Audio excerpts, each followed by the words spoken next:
Hello and welcome students, Gyanjyoti coaching সেন্টারের পক্ষ থেকে তোমাদের সকলকে আরও একবার স্বাগত।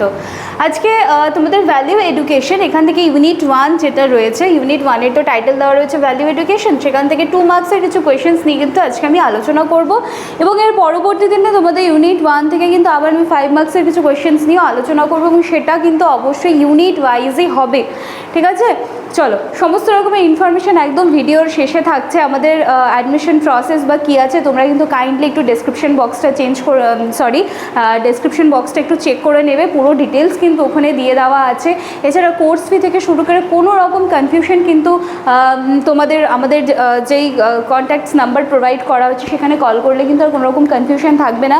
ইভেন কোর্স ফি যেটা ধার্য করা হয়েছে সেটাও কিন্তু একদম তোমাদের মনোপুতই হবে, ঠিক আছে?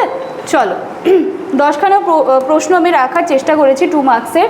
দেখো কি আছে, সবার প্রথমে আছে ভ্যালিউ কি, এর সংক্ষেপে লেখো।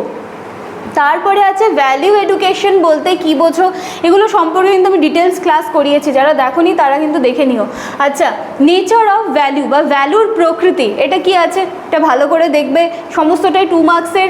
4 নম্বরে রয়েছে ভ্যালিউ এডুকেশনের ওপরে উদ্দেশ্য কি কি, এইমসগুলো কি কি আছে, ভ্যালিউ এডুকেশনের স্কোপ কি কি রয়েছে বা ভ্যালিউ এডুকেশনের বিস্তার কি রয়েছে।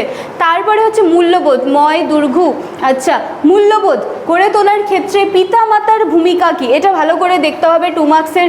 মূল্যবোধ গড়ে তোলার ক্ষেত্রে পিতামাতার ভূমিকা কি আছে, শিক্ষকের ভূমিকা কি আছে মূল্যবোধ গঠনে। 8 নম্বরে রয়েছে সমাজের ভূমিকা কি মূল্যবোধ গঠনে, ঠিক আছে? সবগুলো তো ময় দুর্গম, আমি একটু কারেকশন করে দিচ্ছি। নাম্বার 9, শিশুদের মধ্যে মূল্যবোধ গড়ে তোলার একটি পদ্ধতির নাম লেখো, এটা ভালো করে দেখে যাবে, শিশুদের মধ্যে মূল্যবোধ গড়ে তোলার একটি পদ্ধতির নাম লেখো। 10 নম্বর রয়েছে ভ্যালিউ এডুকেশনের প্রয়োজনীয়তা কেন আছে সংক্ষেপে লেখো, এইটা কিন্তু খুব ভালো প্রশ্ন আছে 10 নম্বরে, যে ভ্যালিউ এডুকেশনের প্রয়োজনীয়তা কেন আছে সংক্ষেপে লেখো, ঠিক আছে? এই 10খানা প্রশ্ন কিন্তু খুব ভালোভাবে তোমরা একটু দেখে যেও, ঠিক আছে? তো চলো, তোমরা চাইলে একটা স্ক্রিনশট নিয়ে নিতে পারো বা ভিডিও প্লে করে সাথে সাথে লিখেও নিতে পারো। তো এই ছিল আজকে আমাদের আলোচনার বিষয়। আমি কিন্তু তোমাদের যে সিলেবাস যেটা দেওয়া হয়েছিল সেটা কিন্তু অলমোস্ট আমার কমপ্লিট হয়ে গিয়েছে। তো সেখান থেকে আবার ইউনিট ওয়াইজ আমি কোয়েশ্চেন্সগুলো নিয়ে আসার চেষ্টা করছি যাতে পুরো বিষয়টা কিন্তু তোমাদের কাছে একদম ক্লিয়ার হয়ে যায়। তো সেই মতোই কিন্তু আজকের ক্লাস ছিল, 10খানা প্রশ্ন আমি রাখার চেষ্টা করেছি 2 মার্কসের। এবারে দেখো, এখানে তোমরা দুটো কন্ট্যাক্ট নাম্বার দেখতে পাচ্ছ, যে কোনো একটি নাম্বারে কল করে কিন্তু তোমরা সরাসরি আমাদের সাথে যোগাযোগ করে নিতে পারো। দেখা হচ্ছে নেক্সট দিনের ক্লাসে। Thank you.